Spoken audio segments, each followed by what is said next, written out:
Good morning every one. അപ്പോൾ ഞാനിപ്പോൾ ഫ്രഷായി നമ്മുടെ കാര്യങ്ങളൊക്കെ എല്ലാം ചെയ്ത് കഴിഞ്ഞു. ബൈബിൾ വായിച്ചു, ബൈബ്രാർത്ഥന കേട്ടു. ഇനി ഇപ്പം ഞാൻ ബെറ്റർ ആയിട്ടുണ്ട്. എൻ്റെ വയറൊക്കെ ഇപ്പം കുഴപ്പമില്ല. പക്ഷേ എനിക്ക് കഴിഞ്ഞ 2 ദിവസമായിട്ട് ഉച്ച കഴിഞ്ഞിട്ടാണ് ഭയങ്കര വേദനയും എനിക്ക് ആയത്. അത് ഞാൻ സാറ്റർഡേ പോകാൻ എനിക്ക് ഇന്നലെയൊക്കെ പ്ലാൻ ഉണ്ടായിരുന്നു. ലൈക്ക് എൻ്റെ day 10 first mini mile stone complete ചെയ്ത്. അപ്പോൾ ആ ടൈം എനിക്കൊരു ഷോർട്സ് യൂട്യൂബ് ഷോർട്സ് എനിക്ക് ഇടണമെന്നുണ്ടായിരുന്നു. മേ ബി ഇന്നിടും, ഉറപ്പില്ല, നോക്കാം. ഇപ്പം എനിക്ക് ക്ലാസ് ഉണ്ട്. പക്ഷേ അതിൻ്റെ മുന്നേ മീൽ എടുക്കണം. എൻ്റെ പിന്നെ പ്രോട്ടീൻ ഓട്സ് ഓർഡർ ചെയ്തു. അത് ഇന്നലെ വന്ന്. എനിക്കിപ്പോൾ ഞാൻ പ്രോട്ടീൻ ഓട്സ് കഴിക്കണം. പിന്നെ അങ്ങനെയാണ് കാര്യങ്ങളൊക്കെ. അപ്പോൾ പിന്നെന്താ, പിന്നെ പ്രത്യേകിച്ചൊന്നുമില്ല. ഇനി കൂടുതൽ വലിച്ചു നീട്ടുന്നുമില്ല. അപ്പോൾ മിനി മീൽ എടുക്കാം.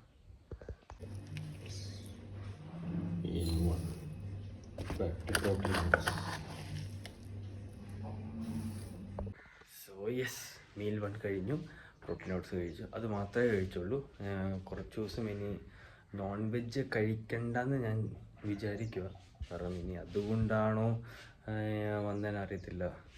കാരണം ഇന്നലെ മീൽ 2 താറാവ് കറിയായിരുന്നു. അത് കഴിച്ചപ്പോൾ ഉച്ച കഴിഞ്ഞിട്ടാണ് എനിക്ക് വൈകുന്നേരമൊക്കെ നല്ലൊരു വേദന, ഒട്ടും വയ്യായിരുന്നു എനിക്ക്. അപ്പം അതുകൊണ്ടാണോ എന്ന് എനിക്ക് സംശയമുണ്ട്. പിന്നെ മുട്ട ഇനി ഇന്നൊരു അമ്മ പറഞ്ഞ് 2 ദിവസത്തേക്ക് ഗ്യാപ്പ് ഇട്, 2 ദിവസം കഴിഞ്ഞിട്ട് നോക്കാം എങ്ങനെയാണെന്ന് നോക്കാം. അത് കുറവാണെങ്കിലൊക്കെ കഴിക്കാം. എന്തായാലും ഇന്ന് ഉച്ച കഴിഞ്ഞിട്ട് ഞാൻ അവസ്ഥ നോക്കണം. എന്നിട്ട് ഇപ്പോൾ ഇനി ക്ലാസ് ഉണ്ട്. എനിക്കിതിപ്പോൾ സമയം 19. പിന്നെ എൻ്റെ വാച്ചിൻ്റെ വാൾപേപ്പർ മാറ്റി. മാക്സിമം ബ്ലാക്ക് ഇടുകയാണ്. അപ്പോൾ അതാണ് കാര്യം. അപ്പം ഇനി ക്ലാസ് ഉണ്ട്. ക്ലാസ് കഴിഞ്ഞിട്ട് ഓബിയസ്ലി നമ്മുടെ മീറ്റ് വയ്ക്കും. ചിലപ്പം ബ്രേക്കിന് ചാൻസ് ഇന്ന് കുറവാണ്. മേ ബി അടുത്ത 2 ദിവസത്തേക്ക് കുറവാണ്. അപ്പോൾ എല്ലാം ബെറ്റർ ആയി കഴിഞ്ഞാൽ ഇന്ന് ഒരു വൈകുന്നേരം എനിക്കൊരു കുഴപ്പമില്ലെങ്കിൽ ഓബിയസ്ലി ഞാൻ വർക്കൗട്ട് ചെയ്യും. നമ്മളിപ്പോഴും നമുക്ക് വയ്യെങ്കിൽ നമ്മുടെ ഹെൽത്ത് എപ്പോഴും പ്രയോറിറ്റൈസ് ചെയ്യണം. അല്ലാതെ ഫോഴ്സ് ചെയ്ത് നമ്മൾ വർക്കൗട്ട് ചെയ്താൽ പിന്നെ നമ്മൾ ഒരു മോശമല്ല, നമുക്ക് പുഷ് ചെയ്യേണ്ടത്, നമുക്ക് അത്രയ്ക്കും പെർഫോം ചെയ്യാൻ പറ്റില്ലായിരിക്കും. നമുക്ക് പുഷ് ചെയ്യാൻ പറ്റില്ല, അത്ര മാക്സിമം പുഷ് ചെയ്യാൻ പറ്റില്ല. അപ്പോൾ ഓബിയസ്ലി നമ്മുടെ മെൻ്റലി നമ്മൾ ചെയ്യാൻ പറ്റിയില്ലല്ലോ, അയ്യോ എന്താണ്, അതൊന്നും ചിന്തിച്ചിട്ട് കാര്യമില്ല. നമ്മുടെ ഹെൽത്ത് നമ്മൾ പ്രയോറിറ്റൈസ് ചെയ്യണം. Obviously health comes first. അതെപ്പോഴും അങ്ങനെ തന്നെ ആയിരിക്കും. പിന്നെ അതുകൊണ്ടാണല്ലോ വർക്കൗട്ട് ചെയ്യുന്നത്. അപ്പോൾ അങ്ങനെയാണ് കാര്യങ്ങൾ. അപ്പം ഇനി മീൽ 1 കഴിഞ്ഞു. ഇനി ക്ലാസ് അറ്റൻഡ് ചെയ്യണം. പിന്നെ വെള്ളം സ്റ്റോക്ക് ചെയ്തിട്ടുണ്ട്. അപ്പോൾ അത്ര മാത്രമേ ഉള്ളൂ. ഇനി മീൽ 2 അല്ലെങ്കിൽ ക്ലാസ് കഴിഞ്ഞിട്ട് ഞാൻ വീഡിയോ ഗൈസ്. അങ്ങനെ ക്ലാസ് കഴിഞ്ഞു. ഇനി മീൽ 2 എടുക്കാൻ പോവുക.